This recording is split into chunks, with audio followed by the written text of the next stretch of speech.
Hi everyone, thank you very much for stopping by and returning to the old world. It is the day we've been waiting for nearly 5 years, way back in 2019. It's the release day for Warhammer, the old world. Now, unfortunately, I do think Games Workshop have made a bit of a shambles of release day, and there will be more on that later. But they've also announced, as was promised, information around the next faction to see a release. And what we're seeing is the Orcs and Goblins, everyone's favourite football hooligans. So, without any further delay, let's have a look at what we're seeing on Warhammer Community. The big thing that we're seeing is the content of the battle box, the battalion box for Orcs and Goblins. Now, as I think will probably not come as a great surprise to anyone, this isn't going to become loaded with dice and books and stuff like that. It's purely models. And I would be suspecting, personally, nothing confirmed yet, but I'd be suspecting that we won't be seeing the kind of great deals price-wise that we saw with the intro boxes for Tomb Kings and Bretonnians. But what do you get in the box? Well, there's 2 Orc Boar Chariots, 31 Orc Boys, which come with a complete command set of champion, musician and standard bearer, and 40 goblins, which are pictured as being in 2 units. Now, interestingly, all of these are old models. There's nothing new in there, and I think quite strikingly, there's no characters either. So that's something that's very different from the Bretonnian box and the Tomb King box that we've seen released today. Now, it's obviously really early days for Warhammer as well. We've not got the information around what's good, what's not good, what would we be seeing in an Orc and Goblin army. But it does feel, given that Night Goblins get a lot of the funky stuff, that common goblins might not be something you'll see an awful lot of. So to get 40 of them seems perhaps a little much, and could be excess weight in the box, things that aren't going to see a lot of play. But early days yet, that's pure speculation on my behalf. We will have to see. I'm glad to see the Orc Boar Chariots in there. I really like. They are very, very old models. They predate the Boar Boys models, and I hate to think when those chariots were actually first made, way back. But they are still really nice models. The Orcs, I think the Orc Boys could have done with a refresh as a kit personally. They're a little bit dated now. I do like the aesthetic, but I think they could have been modernised a bit like we've seen with Warhammer 40,000, for example. So that's what we get in the box. It is a total of 73 plastic miniatures. Obviously, there'll also be an arcane journal released alongside the battalion box so that we can get our different ways of building the army and access to extra magic items and the special characters. The armies of infamy, we're getting the Nomadic War and Troll Horde. I think Nomadic War has been speculated on previously, so maybe lots of fast cav options. Troll Horde is an interesting way to go. I hadn't actually thought they would go in that sort of direction. Seems to be playing into a returning unit of the Troll Hag. Again, we'll touch on the Troll Hag in just a second. But first, what are the new miniatures? Well, there's going to be 2 new character models. One, a Black Orc Warboss with great weapon, and that's a meaty looking model, and to be honest, I think it looks really cool. And the other one is an Orc Shaman. Both of these models are going to be in Forge World resin, and I think even if you didn't want to use the Shaman as that particular name special character, that's a really cool looking model and would easily work as a regular Shaman in your forces. I suspect they're going to be expensive because characters are, but they are both really nice looking models. Warcom then goes on to talk around what returning plastic we're going to see. We get the Orc Bosses, Orc Boys mob, Orc Boys and Arrow Boys mob, Orc Boar Boys, Orc Boar Chariots, and Black Orc Boys, plus Goblins, Night Goblins, Goblin Wolf Riders coming a little later. So it's clear from the article we're not seeing a single wave. There's going to be stuff drip fed into the system. What I do think is interesting, and again is a departure from what we've seen with the Bretonnians and Tomb Kings, is that models in the battalion box are also going to be available separately. Now, that might not be at launch, and it may be that the Bretonnians catch up with that as well, but Orc Boys, Orc Boar Boys, Orc Chariots, they're all things in the box. Of those models, I think it's probably the Boar Boys and the Chariots that I'm probably most interested in. Personally, I think they're really nice models. As I said, I think the Boys mobs could be upgraded slightly. They are quite dated now, but could well form a mainstay of a useful block, particularly the Black Orc Boys as well, but there are models of that ilk, along with Night Goblins, of course, already available through the Age of Sigmar ranges.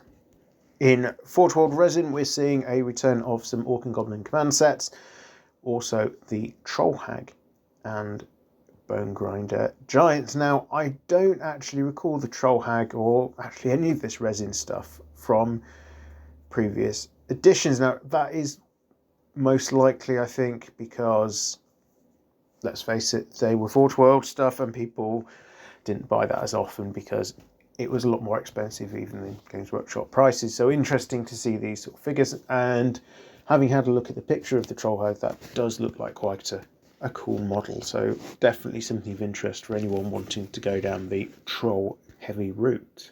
What we're also seeing is some of the old metal models have been remastered, and we'll be seeing an Orc War Boss on Wyvern in resin this time rather than metal, along with the Orc and Goblin Giant. So that's pretty good news. There will be returning metals, as there were with Bretonnians and the Tomb Kings. So here we're looking at a whole list of things.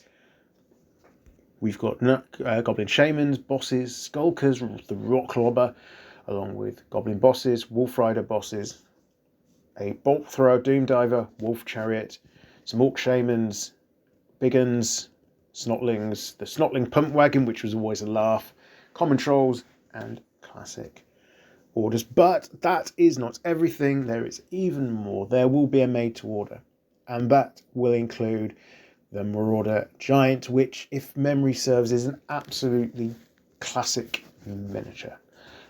Together with that, there will be an Orc Shaman on War Wyvern, the classic model again from the 1990s, some Stone Trolls, River Trolls, and a Black Orc Big Boss with axe and shield. So a whole heap of stuff coming for the fans of the greenskins, and a reason for them to be excited. It's just around the corner, and let's face it, the Orcs and Goblins are an excellent collector's choice, I think, for a game like Warhammer, because they can fight anyone completely legitimately from a narrative perspective, even each other, and have always been really good fun part of the game with that comic element. Whether that will survive into Old World, not entirely sure yet. So we've not really got the data around how they're going to play and what they're really like on the table. It's only release day.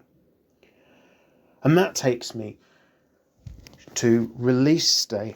And I mentioned that it's a bit of a disappointment. If we look back a couple of weeks to the pre-order, they sold out of pretty much everything, certainly everything that I was interested in less than an hour. Some local gaming stores saying they sold out in about 10 minutes. So that left a lot of people feeling disappointed. And I, along with many other people, then started scrabbling around to see where we could get the things that we wanted. And I managed to get an order in with an online retailer. All well and good. Also, I thought, and then yesterday the news came out. Games Workshop had failed to provide stock to a significant number of local gaming stores and independent retailers for the online variety. And on top of all of that, they'd also failed to deliver stock that had been pre-ordered to their own stores. Which meant if you'd gone to a Warhammer store and you'd ordered stuff to be delivered for release day to that store, there's a good chance that you weren't going to get what you ordered. And that, quite frankly, is a bit of a joke. As far as I can see, this is the third weekend in a row where Games Workshop have absolutely dropped the ball on a release or pre-order. Bear in mind the Horus Heresy stuff that went out last weekend, where again big queues of people on the new website which was apparently designed to create fairness, where from what I've heard, someone in Australia managed to use bots to A, jump the queue, and B, buy all of the limited edition stuff which they could then slap on retail sites at a huge markup. It's the ball dropped firmly for the third time in as many weeks. So rather than spending my Saturday looking through the new rules, working out what I want to do, reading the new background, all the things I was really excited for, I joined the list of people who are now going, well, I've ordered this stuff, I've paid for this stuff, I don't know when I'm going to get it. If I'm going to get it, what's going on? Really disappointing after all of the hype and all of the articles we've seen over the last few months. Now, a couple of friends of mine are up in Nottingham for the event at Warhammer World, and I've seen a few other people commenting online around what the experience is like, and it seems to be that there's been thousands of people turn up, probably somewhere around the region of 2,000 people from what commentators have said, and it caught Games Workshop by surprise. I don't understand why it caught Games Workshop by surprise. There's been so much interest and hype clearly visible that it was surely obvious that there was an awful lot of people who were interested. And the fact that they were bringing in the mini wargaming crew all the way from Canada to run some of the stuff at Warhammer World today, they must have known what to expect. Yet they seem to have been taken by surprise. But lo, there is apparently, or was, lots of stock available for purchase of the rules, the core box sets and things like that. And I did get a message from my mates, they're going, does anyone want anything picked up while we're here? And I have to admit, I was tempted, but why would I want to effectively reward Games Workshop by buying something direct from them at full RRP and then cancelling an order with an independent retailer where I was paying less, when the whole reason I hadn't got my order from that independent retailer is because Games Workshop hadn't sent them the models, the kits that they were expecting. It's a little bit shady for me, and I've not gone with it. I'm going to delay getting the books until I can get them through the market that I've already bought them through and see what happens there. But yeah, overall, I'm very unimpressed with the way Games Workshop have handled the release for this. Lots of people have not got the things they ordered on the dates they were promised them, and other people were able to get them early. So we've seen things posted online in advance of release date. Games Workshop, left, right and centre, absolutely dropping the ball. And I know a lot of people are very unhappy. And there's been a lot of finger pointing, some of it perhaps unfairly at the independent stockists who have been left holding a bit of a bad wicket because of Games Workshop. So that's it from that rant over. All that remains to say is I do remain interested in what's going on with Games Workshop. I have had to unfortunately see some delays in my project for the Empire. There will be more on that coming fairly soon. However,